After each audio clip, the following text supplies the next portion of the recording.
racist face before. What? Why are you admitting this in the first place?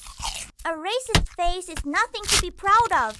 Cut me some slack. I was a child. It's even worse to be racist as a child.